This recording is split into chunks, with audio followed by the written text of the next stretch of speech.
Os investidores estrangeiros retiraram mais de 24 bilhões de reais em recursos da Bolsa de Valores brasileira em 2024. Esse é o pior resultado anual em 9 anos.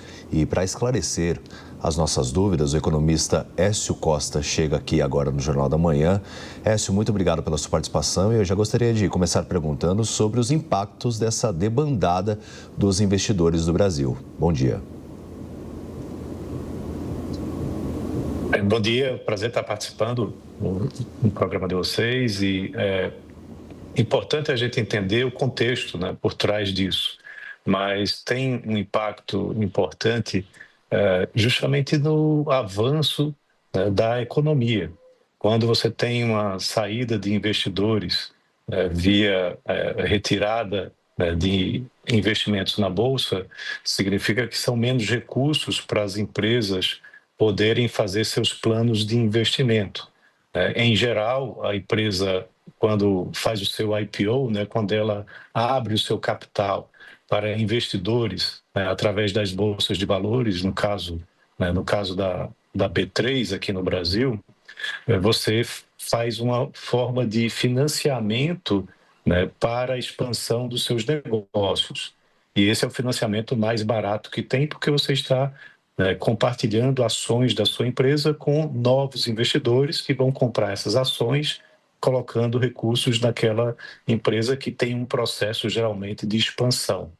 Quando você tem a saída desses investidores e a desvalorização, né, das ações da empresa, isso é ruim porque sinaliza muito mal, né, para o mercado, por exemplo, de atuação daquela empresa. A empresa vai estar valendo menos e, consequentemente, ela vai ter menos possibilidades de continuar com o seu processo de expansão.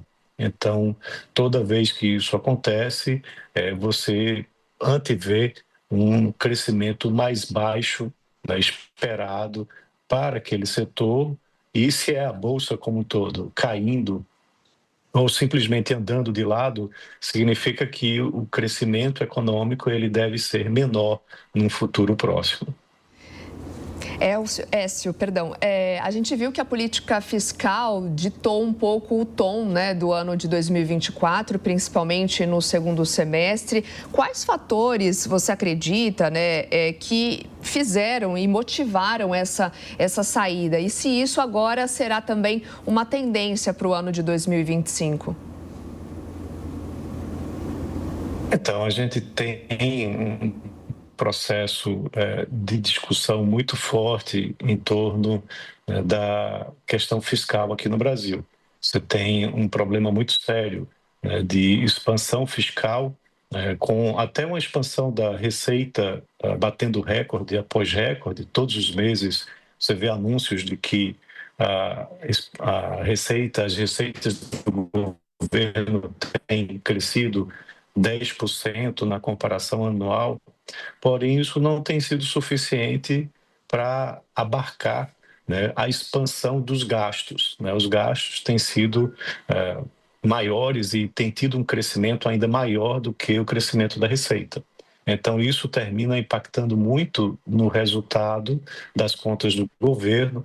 A gente vem em 2 anos consecutivos de déficits muito elevados e elevando a projeção, né, da relação dívida-PIB para um crescimento de 7 pontos percentuais num curto espaço de tempo, o que termina deixando os investidores internacionais, nacionais, muito preocupados com o futuro, né, do país em termos de política fiscal.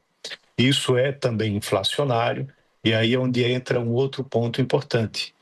Os juros de curto prazo, ditados pela Selic, estão sendo elevados para justamente combater uma inflação que vem recrudescendo por conta da expansão fiscal. Claro, a economia vem crescendo, muito baseada na expansão fiscal, mas isso tem um efeito inflacionário na economia. O Banco Central vem atuando, né, devidamente, com uma política mais restritiva, o que faz com que os juros de curto prazo se elevem. tirando também investidores da renda variável, já que a renda fixa passa a ter aí previsões de retornos muito elevados.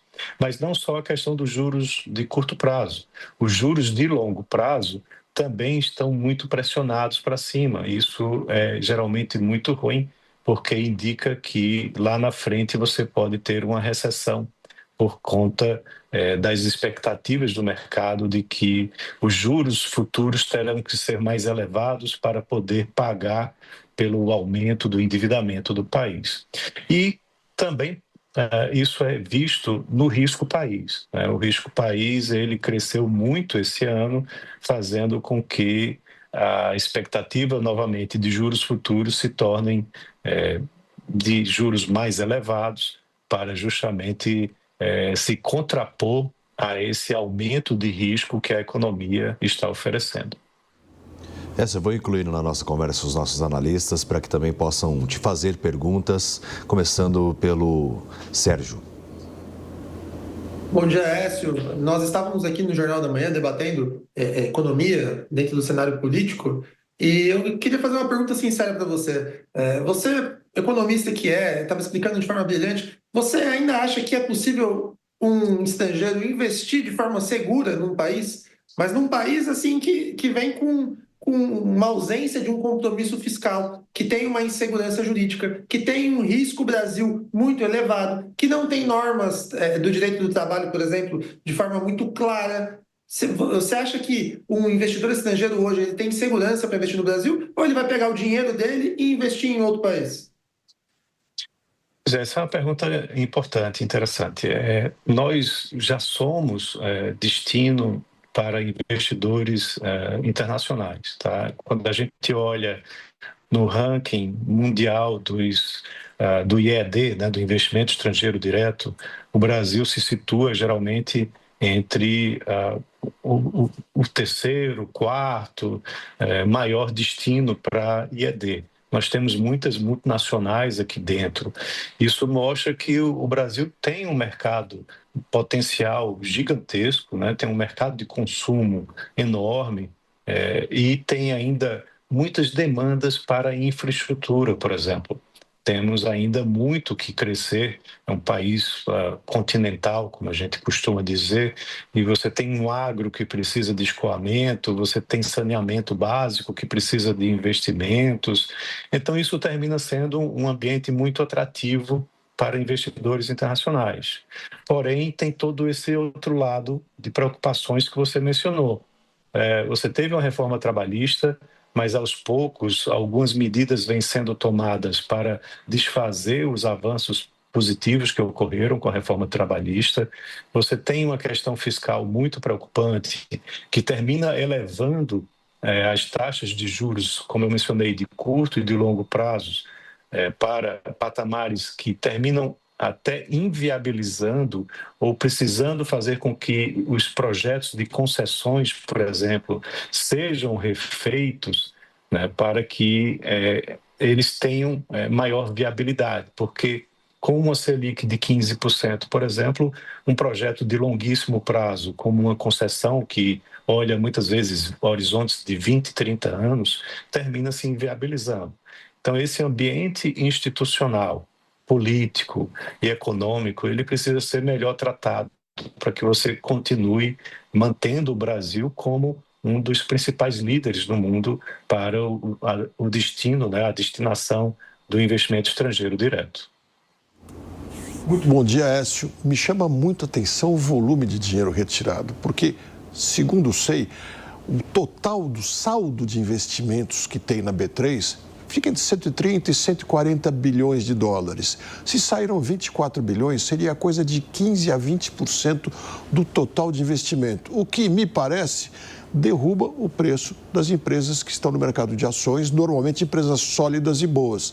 Aí eu lhe pergunto, emendando, o Brasil está muito barato ou realmente o risco está ficando grande demais? Combinação dos dois, né? O Brasil está realmente muito barato. Você tem aí uma moeda que se desvalorizou bastante ao longo de 2024. perdeu realmente muito valor entre as demais moedas emergentes, não é somente em relação ao dólar, e isso termina fazendo com que processos, por exemplo, de fusão e aquisição se tornem bastante viáveis para investidores internacionais, para que eles comprem empresas brasileiras listadas na bolsa ou não, porque estão realmente muito baratas. Porém, vem esse outro aspecto que você mencionou do risco, né? Ao você fazer um investimento aqui, você vai estar lidando com situações jurídicas que são muito voláteis, né? Ora, a lei diz que é uma coisa, ora a lei diz que é outra. O governo também tem uma sede arrecadatória muito forte, com o intuito, né, de tapar o buraco do déficit fiscal, olhando muito mais para o lado da receita do que para o lado do corte de despesas. O anúncio, né, do pacote de redução de gastos terminou sendo bastante negativo, porque ele foi, inclusive, ele ficou à sombra, né, de um anúncio de aumento de despesa, que seria a isenção do imposto de renda, né, para quem ganha até R$5.000. Então, são situações que vão trazendo componentes de risco cada vez maiores para o investidor internacional. Essa forte redução do valor, né, das empresas listadas termina hoje refletindo muito mais a situação do aumento do risco do que propriamente das oportunidades de investidores entrarem aqui no país. Bom, nós conversamos com Écio Costa, economista, esclarecendo diferentes pontos sobre essa debandada dos investidores na Bolsa de Valores brasileira. Muito obrigado pela sua participação aqui no Jornal da Manhã. Foi um prazer, estou à disposição. Um abraço a todos.